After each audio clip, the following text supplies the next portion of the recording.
아이들별 교리 문답 14번째 시간입니다. 성령으로 잉태되신 하나님. 예전에 부교육자로 사역했던 교회에서 있었던 그 특별했던 한 신방이 기억납니다. 당시 50대 한 중반 정도의 여자 집사님이 혼자 교회 나오시고, 이제 남편 되시는 분은 교회 나오지 않고 계셨는데, 한 번은 그 집사님께서 사업체 신방을 요청하셨어요. 두네 분이 작은 식당을 운영하고 계셨는데, 식당에 와서 남편을 좀 만나달라는 그런 요청이었습니다. 그래서 교구 사역 함께했던 전사님하고 같이, 또 권사님과 같이 평일 오후에 한가한 시간에 식당을 찾았습니다. 몇 가지 대화를 나누다 보니까 남자분께서 금방 속마음을 꺼내 놓으셨어요. 이렇게 말씀하시더라고요. 목사님, 제가 왜 교회에 안 나가는지 아십니까? 제가 웃으면서 모르겠다 그랬죠. 모르겠다 그러니까 한번 말씀해 달라고 부탁드렸어요. 근데 그분이 하신 말씀 길진 않았어요. 이런 내용이었습니다. 저는 선악과를 이해할 수 없습니다. 하나님이 선하신 분이라면 왜 굳이 에덴 동산 중앙에 선악과를 만들어 놓으셨을까요? 그것 때문에 아담과 하와가 죄를 짓고 쫓겨나고, 저는 이런 하나님이 사랑의 하나님이라고 도저히 믿어지지 않고 이해가 되지 않습니다. 이 덫을 놔놓고 걸리나 안 걸리나 이렇게 기다리고 지켜보는, 저는 그런 하나님은 믿을 수가 없습니다. 선악과는 그래서 하나님이 인간의 죄를 조장한 게 아닌가요? 그래서 목사님, 누구든지 저한테 이 선악과의 문제를 제대로 좀 납득시킬 수만 있다면 저는 바로 그날로 교회 갑니다. 그리고 좀 어설픈 설득은 지금 저에게 할 생각도 마십시오. 제가 수많은 자료들을 찾아보고 수많은 선악과 관련 설교를 들어봤습니다. 아마 목사님보다 선악과에 대해서는 훨씬 더 많이 알 거니까 어설프게 설명하려고 하지 마시고 그냥 돌아가시면 됩니다. 잠깐 망설였어요. 그래도 어떻게 하겠습니까? 또 말씀을 드렸죠. 이리저리 말씀을 드렸습니다. 하나님은 우리 창조하실 때 자유의지를 주셨는데 우리가 프로그래밍이 다 된 채로 그렇게 창조된 것이 아닙니다. 물론 우리 각 사람을 향한 하나님의 뜻과 섭리는 이미 다 완성되어 있지만, 우리가 이 땅에 사는 동안은 날마다 결정하고 또 움직이고 살아가는 모든 일에 우리에게 자유의지가 있습니다. 하지만 하나님은 인간이 그 자유의지를 무한정 사용할 수 있다고도 허락하지 않으셨어요. 절대 선악과만은 따먹을 수 없다고 그렇게 한계를 주셨습니다. 하나님이 아담과 하와에게 주신 그 자유의지는 뭐든지 내가 마음먹은 대로 할 수 있는 그런 절대적인 자유의지가 아니라 상대적인 자유의지입니다. 어거스틴의 말에 의하면 하나님이 주신 자유의지는 무슨 죄든지 저지를 수 있는 그런 절대적인 자유의지가 아니라 죄를 짓지 않는 것을 내가 선택할 수 있는 그런 선을 향한 상대적인 자유의지입니다. 제가 여기까지 쭉 말씀을 드리는데 이제 그분의 표정이 상상이 되실 겁니다. 다 알고 있다는 그런 표정으로 씩 웃으면서 이렇게 듣고 계시더라고요. 그래도 또 끝까지 말씀드려야지 어떻게 하겠어요. 어느 한 갑부가 오랫동안 여행을 떠나면서 아들에게 집을 맡기고 갑니다. 근데 차고에는 온갖 차들이 쫙 질비하게 주차가 되어 있습니다. 그 중에는 아버지가 가장 아끼는 그 고급 스포츠카도 있었습니다. 그래서 여행을 떠나면서 아들에게 다른 차는 다 네가 마음대로 타도 되지만 이 스포츠카는 타지 말라고 당부를 합니다. 근데 그 차고와 모든 차의 키는 다 있으면서 만약에 아버지가 그 스포츠카 열쇠를 그냥 가지고 여행을 가버린다면 어떻겠습니까? 그것은 순종을 테스트하는 게 아니라 아예 아들을 못 믿는 거죠. 아마 그랬다면 아들은 상처를 받았을 겁니다. 아버지가 자기를 믿지 못한다고 화를 냈을 거예요. 그렇다면 그 둘 사이의 관계는 건강한 관계가 될 수 없었을 겁니다. 하나님이 선악과를 두신 것은 이 아담과 하와가 절대로 따먹지 말고 따먹지 않고 순종할 것을 하나님이 믿으셨다기보다는 하나님께 순종할 때 얻는 그런 기쁨과 만족을 통해서 하나님과의 거룩한 관계를 원하신 것으로 해석할 수 있습니다. 아마 당시에는 이렇게 좀 질서정연하게 말씀드리지 못했던 것 같은데 어쨌거나 쭉 말씀드렸어요. 결과가 어땠을까요? 전혀 미동도 하지 않았습니다. 젊은 목사가 애쓴다는 이제 그런 표정으로 앉아 계시다가 그래서 그냥 끝까지 이제 밝게 웃으면서 인사드리고 나왔던 기억이 났습니다. 이 교회로 돌아오는 내내 그런 생각이 들었어요. 야, 저분은 그냥 이해를 하고 싶지 않으신 거구나. 아예 받아들일 마음 자체가 없는 거구나. 만약에 누군가 저분에게 혹시라도 선악과를 꼼짝 못하게 이해시킨다고 해도 제2의 선악과 제3의 선악과 그것이 홍해 사건이든 오병이어든 부활 사건이든 제2, 3, 4의 선악과를 계속해서 만들어내실 분이구나 하는 그런 참 안타까운 생각이 들었습니다. 너무 늦기 전에 주님 앞으로 돌아오시기를 기도했던 적이 있습니다. 제가 오늘 이 이야기를 먼저 좀 말씀드리는 이유는요, 오늘 14번째 하이델베르크 요리문답의 내용이 이제 동정녀 탄생에 대한 부분입니다. 성령으로 잉태하사 동정녀 마리아에게 나시고, 우리의 그 사도신경에서 요 파트를 우리가 오늘 다루게 되는데요, 이 부분과 연결되기 때문입니다. 왜냐하면 이 예수님의 동정녀 탄생 사건도 이 선악과만큼이나 예민합니다. 소위 믿지 않을 이유를 제공하는 그런 대표적인 부분이에요. 믿지 않는 자들에게 성경을 믿지 않는 이유를 제공하는 대표적인 구절 중에 하나가 바로 이 동정녀 탄생이기 때문입니다. 먼저 35문답을 읽어봅니다. 성령으로 잉태하사 동정녀 마리아에게 나시고, 이 고백은 무엇을 뜻합니까?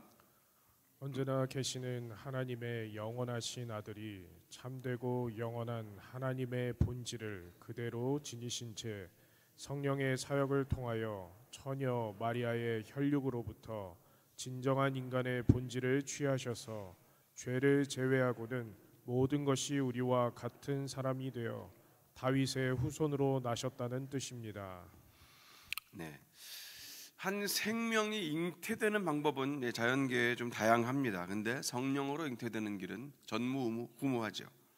그리고 남자를 가까이 하지 않은 여인이 임신을 하고 또 정상적인 아이를 출산할 수 있는 것도 어떤 설득이나 우기는 것을 가지고도 이게 납득이 되기 힘든 부분입니다. 그래도 오늘 제35 답은 최선을 다해서 그 부분을 풀어주고 있습니다. 예수님은 이미 그리고 언제나 계셨다는 이 믿음이 제일 중요합니다. 여기가 시작입니다. 예수님은 마리아의 그 뱃속에 있을 때 시작되신 분이 아니다. 모든 사람과 모든 생명은 그 잉태될 때 그 생명의 존재가 시작되나, 그러나 예수님은 이미 그 전부터 계신 분이다라는 거죠. 이 부분이 중요합니다. 그분은 이미 하나님이셨고 또 동시에 하나님의 아들이셨죠. 예수님은 하나님의 본질이신 그 참되심과 영원한 속성을 그대로 지닌 채로 성령을 통해서, 성령의 사역을 통해서 처녀 마리아에게 나셨습니다. 여기서 말하는 성령의 사역은 말 그대로 하나님이신 예수님께서 처녀 마리아의 몸에서 나신 일, 그 처녀 마리아의 몸을 통해서 나게 하신 일이 성령의 사역입니다. 함께 누가복음 1장 34절과 35절 말씀을 우리 함께 읽어봅니다. 마리아가 천사에게 말하되 나는 남자를 알지 못하니 어찌 일이 있으리이까. 천사가 대답하여 이르되 성령이 내게 임하시고 지극히 높으신 이의 능력이 너를 덮으시니니 이러므로 나실 바 거룩한 이는 하나님의 아들이라 일컬어지리라. 아멘. 여기서 말하는 그 임하시고 덮으시리니, 이제 이것이 바로 성령의 사역입니다. 임하시고 덮으신다. 성령이 임하신다는 말이 하나님의 능력이 덮으신다는 말입니다. 우리가 두껍고 큰 보자기로 제 식탁을 쫙 덮으면 그 안에 무엇이 있는지 전혀 보이지 않습니다. 안에 것은 가리워지고 그리고 보자기만 보이죠. 그렇기 때문에 35답에서 말하는 이 성령의 사역은 처녀 마리아를 그냥 온전히 덮어버리심으로 말미암아 그 어떤 이견이나 반론도 나오지 못하게 하시는 하나님의 능력이신 것입니다. 예수님은 마리아의 어떤 상상 임신을 통해 태어나신 것도 아니고 어떤 영적인 존재로 마리아의 뱃속에 계신 것이 아닙니다. 영적인 존재로 태어나신 것이 아닙니다. 우리와 똑같은 존재론적인 그 본질을 가지고 똑같은 사람으로 태어나셨어요. 다윗의 후손이라는 아주 분명한 혈통 안에서 태어나셨어요. 단 한 가지 우리와 다른 점이 있으시다면 모든 사람이 태어날 때부터 가지고 나오는 그 아담으로부터 시작된 원죄와 그 죄와 완전히 무관하게 죄가 없으신 채로 태어나신 유일한 사람이라는 것, 이것이 우리의 믿음의 근거 아닙니까? 우리가 여기까지 듣게 되면 대부분 납득을 합니다. 아마 제가 믿으시냐고 여쭤보면 아멘이라고 하실 거예요. 그런데 그 앞선 선악과처럼요, 이 동정녀 사건도 우리가 이것을 믿음으로 접근하지 않고 이해나 설득으로 접근하게 되면 이게 답이 없는 부분입니다. 19세기 말과 20세기 초에 그 예수님의 이 동정녀 탄생이 논쟁의 핵심이 된 적이 있습니다. 이제 그때 특히 자연과학이 발달하고 생물학이 굉장히 체계적으로 발전하게 되었던 시기였거든요. 그러면서 이 동정녀 탄생의 비과학성이 아주 민감한 비판의 대상이 된 겁니다. 그래서 그 당시에 어떤 신학자들은요, 아예 동정녀 탄생은 우리가 너무 예민하니까 빼놓고 가르치자라고 그렇게 말한 적도 있었습니다. 우리가 이런 종류의 신앙의 일들을 뭐라고 하냐면 헬라어로요, 스칸달론이라는 말을 씁니다. 스칸달론. 어디서 많이 들어본 말이시죠? 스칸달론. 영어로 스캔들. 스캔들이 여기서 나왔어요. 헬라어 스칸달론. 우리가 보통 이제 스캔들 하면 뭐 뉴스에 나오는 늘 그런 모습이잖아요. 유명인이나 뭐 연예인들이, 공인들이 여러 가지 좋지 않은 일, 부도덕한 일에 연루가 돼서 이제 세간에 오르내릴 때 스캔들이라는 말을 씁니다. 주로 거의 뭐 대부분 부정적인 의미로 쓰이는데 이 말의 원래 의미인 스칸달로는 조금 결이 달라요. 그러니까 부정적인 느낌인데 사실은 그 내부를 파고 들어가면 사실은 좀 다른 결이 있습니다. 신약 성경 안에만도 15번이 나오는데 이 스칸달론이라는 말이 주로 어떻게 한국말로 번역이 됐냐면 걸림돌, 그리고 뭐 거리끼는 것, 넘어지게 하는 것, 올무, 실족해 하는 것, 이런 것으로 이 스칸달론이 다 번역이 됐다는 거예요. 그러니까 예수님의 존재나 예수님이 하신 말씀과 그분의 사역은 당시 이 유대인들과 바리새인들, 율법학자들과 서기관들에게 스칸달론이었습니다. 거리끼는 것이었어요. 걸려 넘어지게 하는 것이었고 올무 같은 것이었어요. 그냥 예수님 자체가 그분의 가르침과 그분의 모든 사역이 다 걸림돌 같은 불편한 존재였어요. 불편한 내용들이었습니다.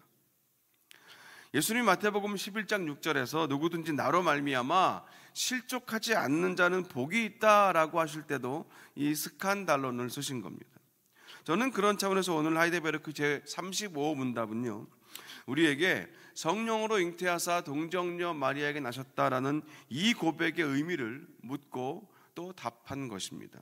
예수님의 존재의 시작은 마리아의 뱃속이 아니라 영원하신 하나님과 함께 시간 전부터 계신 것이 시작입니다.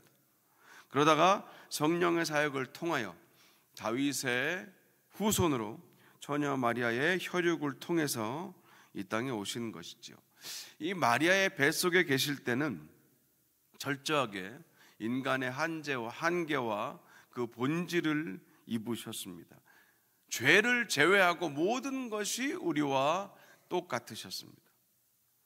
이 사실이 우리에게 스칸달론, 실족해 하는 걸림돌이나 거리끼게 하는 것이나 넘어지게 하는 올무가 아니라 예수님이 죄를 제외하고 우리와 모든 것이 똑같으신 분이라는 사실은 우리를 구원하시기 위한 하나님의 뜻과 그 계획과 언약이 이제 온전히 이루어지고 완성이 되는 그 본격적인 지점이라는 것이죠. 그렇다면 여기서 우리가 36문답으로 이어지면 좋겠습니다. 예수님의 거룩한 잉태와 탄생으로 우리가 얻는 유익은 무엇입니까?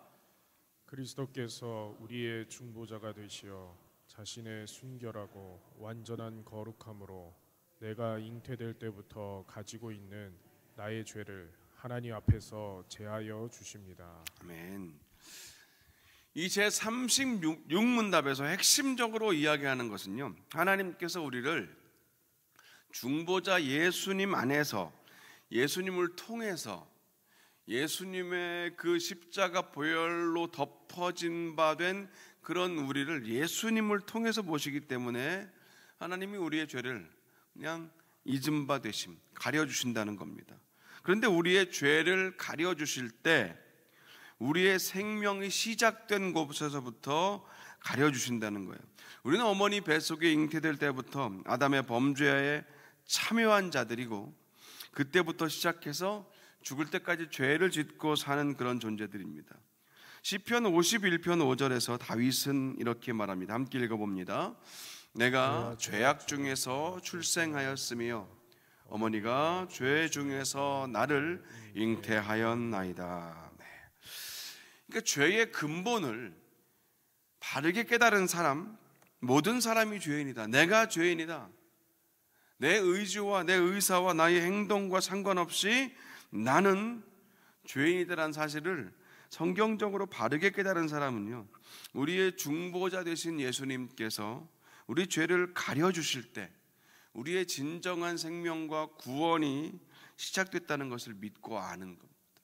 내가 죄인임을 인정하고 고백하는 것이 예수님을 인정하는 본격적인 시작입니다. 그래서 그 예수님으로 말미암아 우리 죄가, 나의 죄가 하나님 앞에서 온전히 제하여질 수 있다는 사실을 믿는 거죠. 고린도후서 5장 21절과 갈라디아서 4장 4절과 5절 이 두 곳 말씀을 같이 읽어봅니다. 하나님이 죄를 알지도 못하신 이를 우리를 대신하여 죄로 삼으신 것은 우리로 하여금 그 안에서 하나님의 의가 되게 하려 하심이라.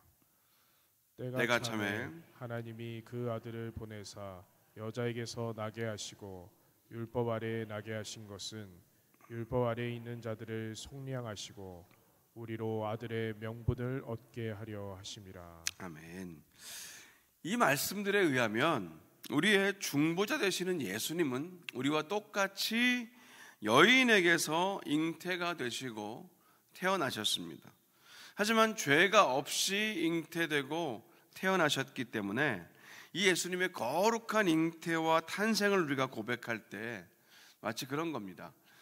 사회보장제도의 어떤 캐치프레이즈가 요람에서 무덤까지인 것처럼 우리는 모태에서부터 무덤까지 우리의 죄를 덮어주시고 가려주시는 그런 복음의 말씀이 우리가 믿는 신앙이라는 것이죠.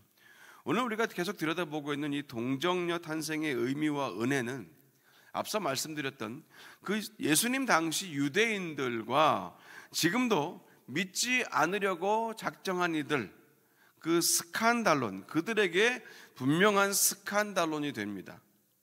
거리끼는 것과 이해되지 않는 것, 설명되지 않는 것, 과학적으로 검증되지 않는 것, 믿어지지 않는 것, 넘어지게 하는 것이 이 스칸달론인데, 그런데 거기에 복음의 핵심이 있다는 것입니다.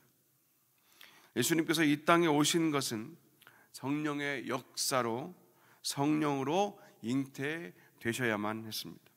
마리아의 몸은 물질적인 것이었고, 그리고 성령의 역사는 비물질적인 것입니다.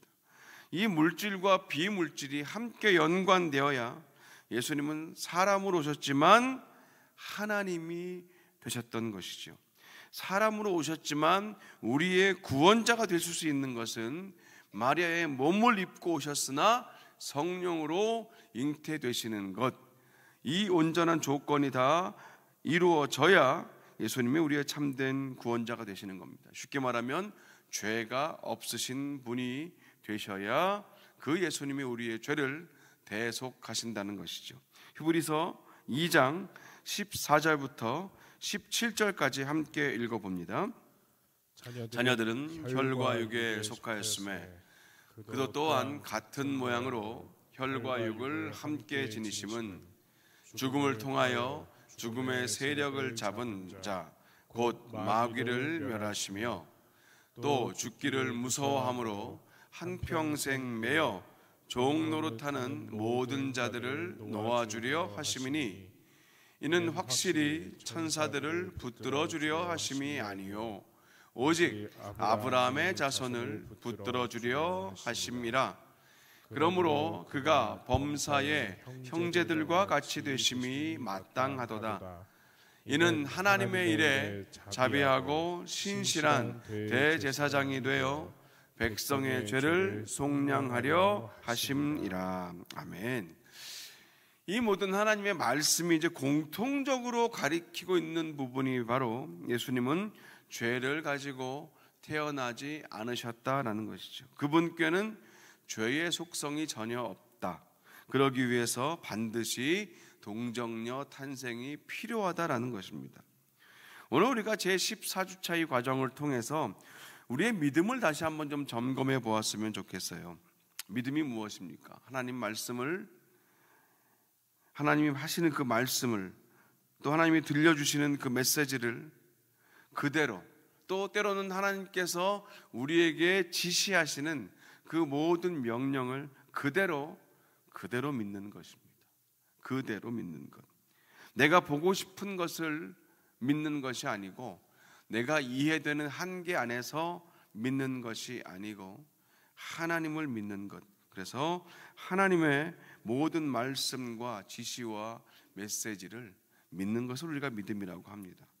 성령으로 잉태하사 동정녀 마리아의 몸에서 예수님이 나셨다는 것은 서두에 말씀드렸던 것처럼 우리의 믿음이 드러나는 가장 선명한 그런 신앙 고백의 지점이기도 합니다. 예수님은 완전한 인간이셨기 때문에 우리의 대속물이 되실 수 있었습니다. 하나님은 죽으실 수 없기 때문에 하나님이신 예수님이 사람이 되신 것이죠.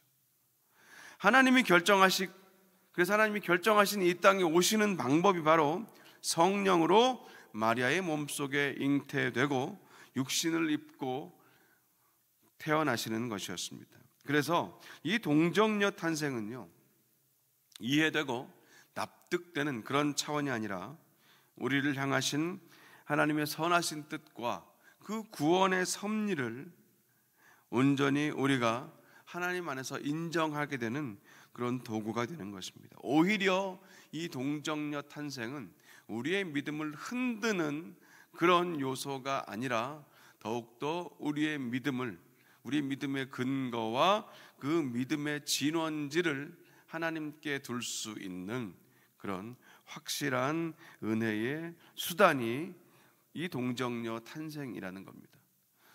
우리가 오늘 이 동정녀 탄생을 통해서 확인한 하나님의 낮아지심, 하나님이 사람이 되심, 그리고 불편한 온갖 한계투성이, 약함투성이인 이 인간의 몸을 입고 오셨다는 그 사실이 저는 우리의 삶 속에도 또 이어져야 한다고 생각합니다.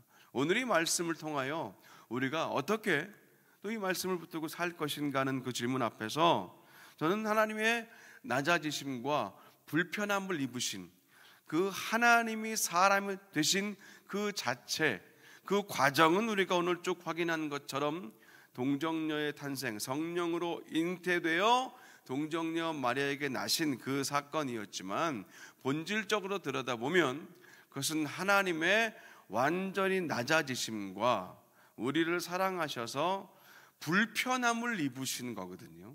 전 여기에 오늘 우리가 이 말씀을 통해서 우리의 삶으로 가져가야 될 그런 실천 메시지가 발견된다고 믿습니다.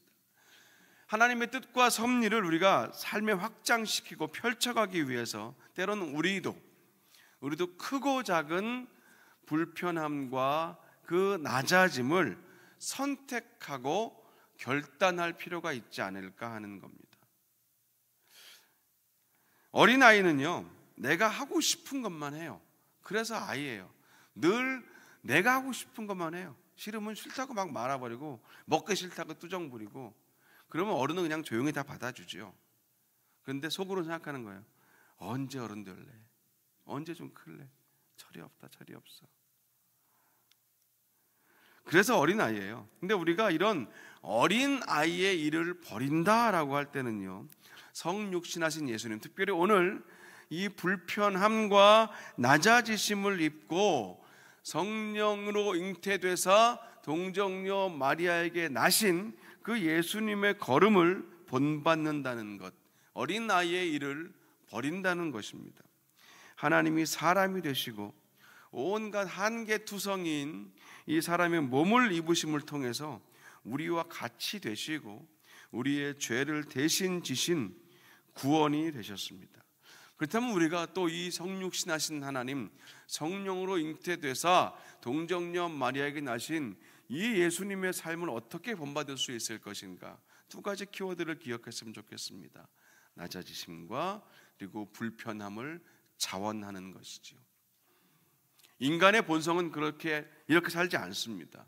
모든 사람의 마음 안에는 낮아짐보다 높아짐을 향한 마음이 더 강하고, 그리고 불편함을 제거하고 불편함을 피하는 데 익숙하지 스스로 불편함의 자리로 나아가는 일은 거의 드뭅니다. 그런데 우리가 예수 그리스도의 성육신 인카네이션 이 사건을 기억하다 보면 우리도 그 낮아짐과 불편함을 선택하는 자리로 가는 것이 우리 그리스도인의 마땅한 모습임을 발견하게 됩니다.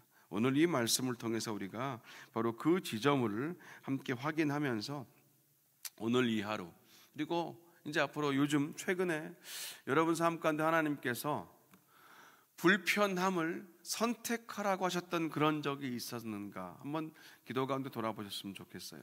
그리고 내 위치와 내 자리와 상관없이 낮아진다는 것이 어떤 의미인가 늘 기억하시며 살 때 저와 여러분을 통하여 예수 그리스도의 복음과 하나님의 나라가 온전히 확장될 줄로 믿습니다.